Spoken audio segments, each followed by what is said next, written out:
Good evening, everyone. It is about a quarter after 5, December 2nd.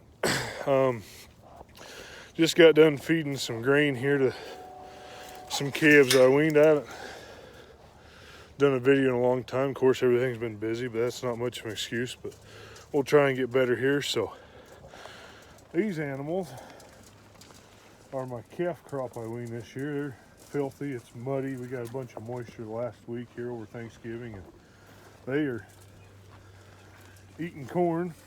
There's 39 of them in there, steers and heifers all blended together. I been feeding them 5 buckets of corn, which I'm guessing is a kind of a scientific guess, about 150 pounds. I'm giving them about 300 pounds a day of corn. They've got free choice. That feeder's got Teff Grass. We're gonna go over there and look at that. And that feeder down there has Alfalfa Baleage, both of which are new things for me this year.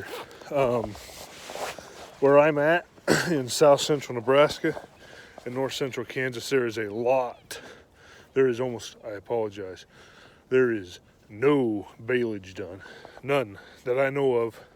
I had to go 180 miles to find a wrapper to rent to try it. So, get this gate open.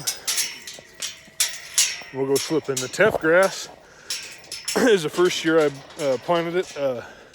With the soybean prices and stuff were, I decided I'd grow some more forage, try and make some more money that way instead of raising grain. This is second cutting hay, and man, what beautiful stuff that is. Look at that there. It's fine. That's why I started feeding it.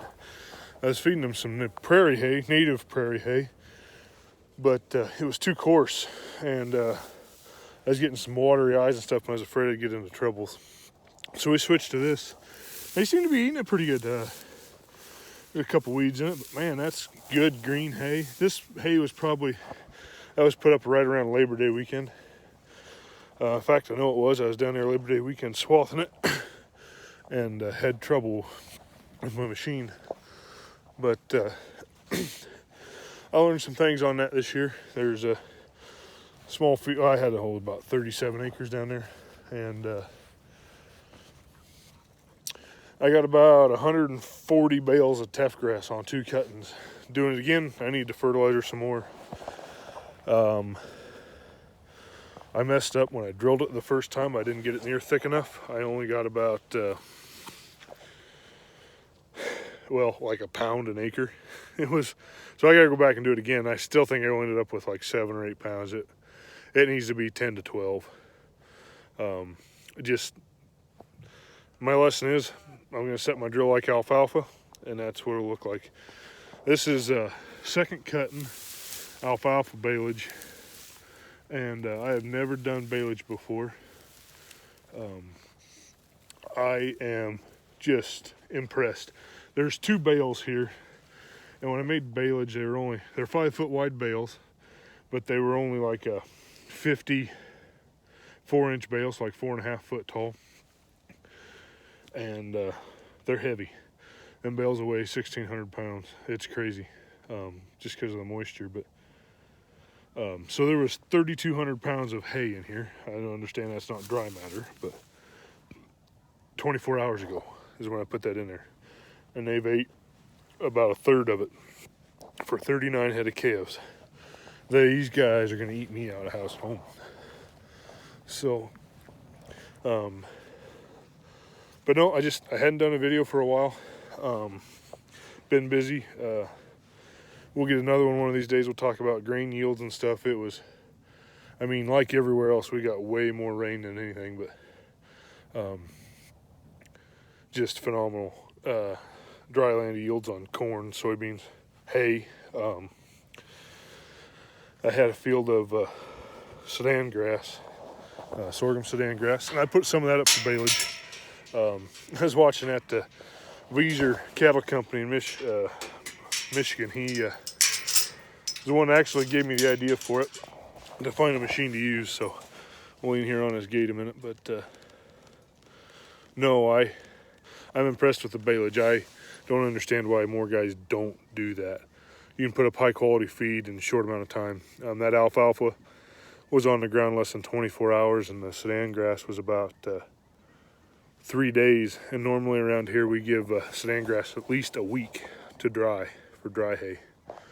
And that was the middle of July. That was July 4th, 5th, 6th. It was hot. It was, 198 to 102 for a week in there. It was hot. But no, and the way that Teff grass turned out, you talk about high quality feed, I'm impressed. As a matter of fact, I'm going to do a lot more of both next year.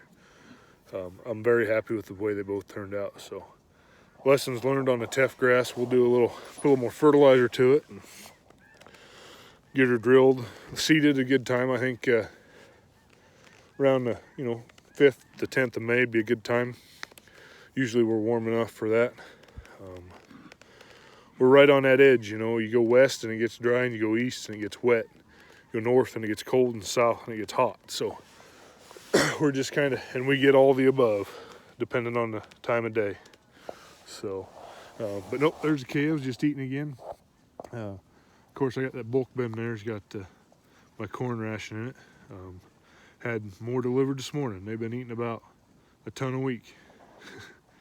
It's crazy to say, but them little things are eating feed. So, pretty proud of them. They're growing, they're doing good. I'm happy.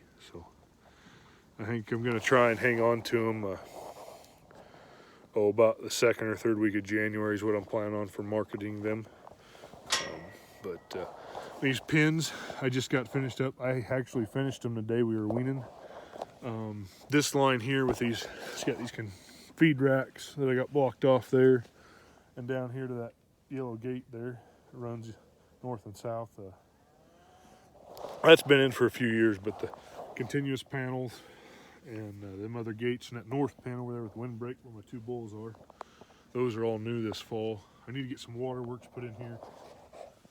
It sucks. I got a tank over there for the calves and the horses, and I got a bucket water over there to the bulls, but it works for now. So nope.